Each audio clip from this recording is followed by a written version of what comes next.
hukum basmalah pada suratul Fatihah yang jadi banyak perbedaan. Bagaimana hukum basmalah pada surah Al-Fatihah? Maka kita lihat di sini ada perbedaan ulama dalam menentukan apakah basmalah termasuk dari surah Al-Fatihah atau basmalah tidak termasuk dari suratul Fatihah. Ya, maka kita perhatikan. Yang pertama ini pendapat yang mana ini Al-Imam Malik dan sekelompok ulama Hanafiyah, ya, mengatakan basmalah bukan bagian dari Al-Quran. Ini kata beliau, ya, basmalah bukan dari bagian Al-Quran kecuali pada surah An-Naml ayat ke-30, innahu min Sulaiman wa innahu apa itu? Innahu min Sulaiman wa innahu bismillahirrahmanirrahim. Ya kan, surah An-Naml itu ada kalimat bismillahirrahmanirrahim, itu termasuk bagian dari Al-Quran karena dia masuk ayat. Adapun yang dibahas basmalah pada setiap awal surah atau ini dari Al-Fatihah, apakah dia termasuk bagian Quran atau bukan? Maka di sini kita banyak perbedaan pendapat. Ya, yang pertama tadi mengatakan bukan dari bagian Al-Quran kecuali pada surah An-Naml. Adapun yang kedua, basmalah adalah ayat dari setiap surah atau sebagian surah. Ya, ini pendapatnya mazhab Imam Syafi'i dan yang mengikuti beliau. Akan tetapi dalam sebuah penukilan dari beliau disebutkan bahwa basmalah bukan ayat di permulaan setiap surah kecuali Al-Fatihah. Kecuali Al-Fatihah. Ya, sedangkan surah lain hanyalah dibuka dengan basmalah dalam rangka untuk mengambil tabarruk, untuk mengambil keberkahan atau mencari berkah. Ya, itu. Adapun yang ketiga, pendapat yang ketiga, basmalah adalah bagian dari Al-Quran, namun dia bukan termasuk bagian surah, tetapi ayat yang berdiri sendiri. Ya, ini pendapat yang ketiga mengatakan basmalah bukan bagian dari Al-Quran, namun dia juga termasuk bukan dari surah, namun dia ayat yang berdiri sendiri dan dibaca di awal setiap surah, ya, kecuali At-Taubah tadi. Sebagaimana Nabi membacanya ketika diturunkan kepada beliau surah Al-Kautsar, seperti yang diriwayatkan Al-Imam Muslim dalam sahihnya. Ya. Yang kita bahas adalah bagaimana basmalah di dalam surah Al-Fatihah, menentukannya, ya, dan membacanya dalam sholat. Pasti kan kita membahas basmalahnya. Maka kita lihat di sini. Yang pertama, para qurra Madinah, ya, Madinah yaitu Basrah, Syam, dan fuqaha Hanafiyah, Malikiyah, ini mengatakan bahwa basmalah bukan merupakan bagian dari suratul Fatihah. Ya, para qurra Madinah. Siapa salah satunya qurra Madinah? Hah? Al-Imam siapa? Nafi Al-Madani. Ini qurra'nya Madinah. Ya, salah satu qiraat yang banyak disenangi.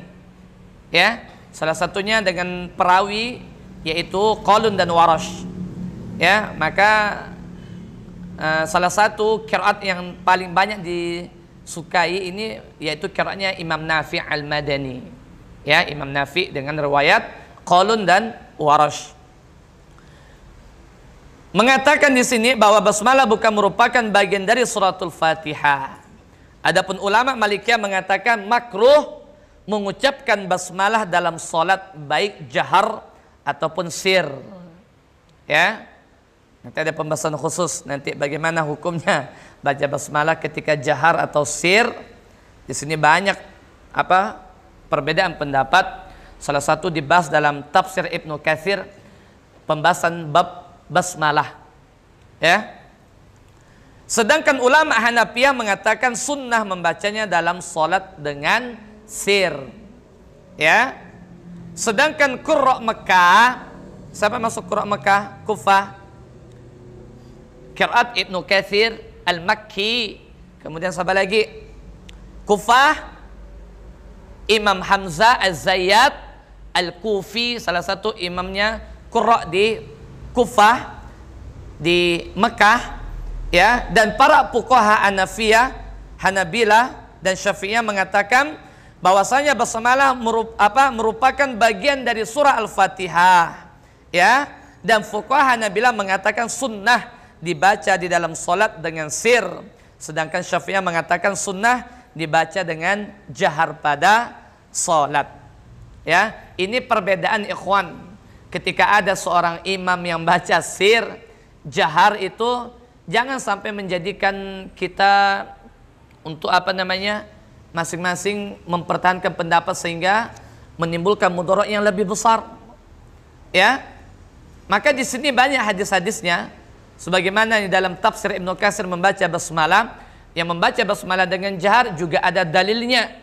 Membaca basmalah dengan sir juga ada dalilnya. Yang menjadi permasalahannya bagaimana, apakah setiap sholat itu membaca basmalah dengan jahar terus menerus, apakah membaca sir dengan terus menerus.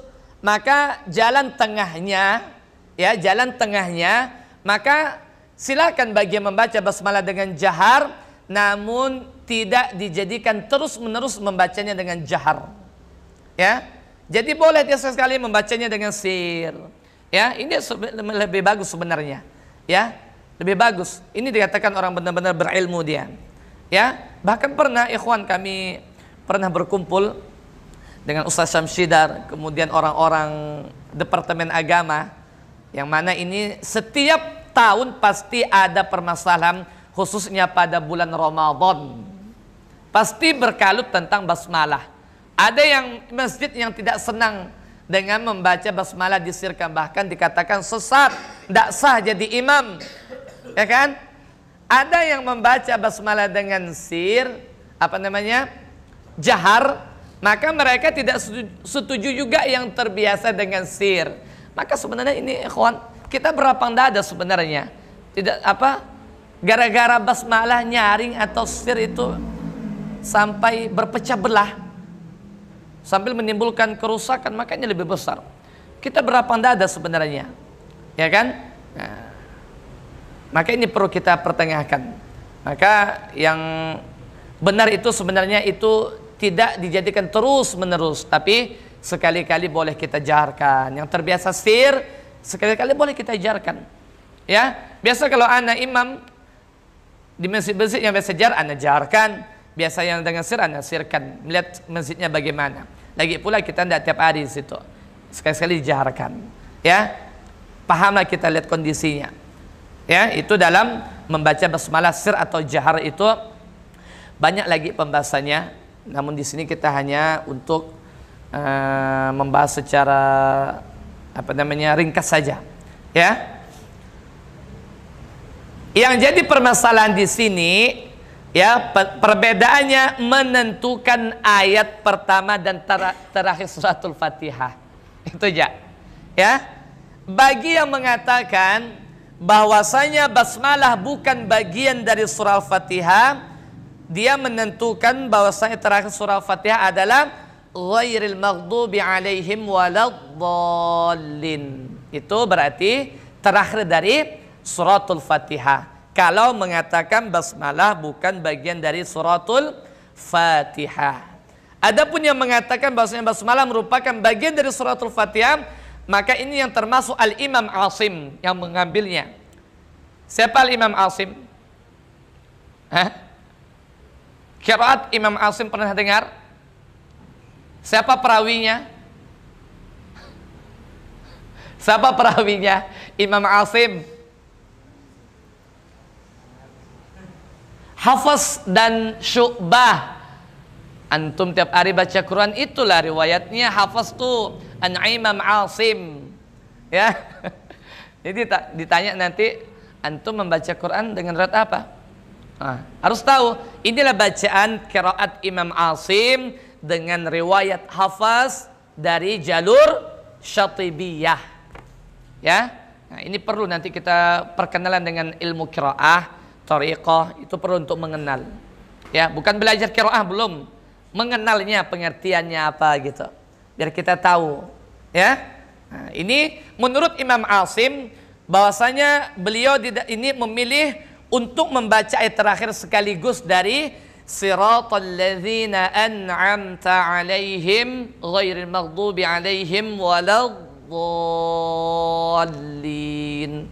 Ini beliau menentukan ayat terakhirnya dari siratal ladzi. Adapun yang tadi yang basmalah bukan bagian dari suratul Fatihah, maka menentukan ayat terakhir dari ghairil maghdubi 'alaihim waladdallin. Ya. Nah, ini tentang hukum basmalah dalam suratul Fatihah. Ya.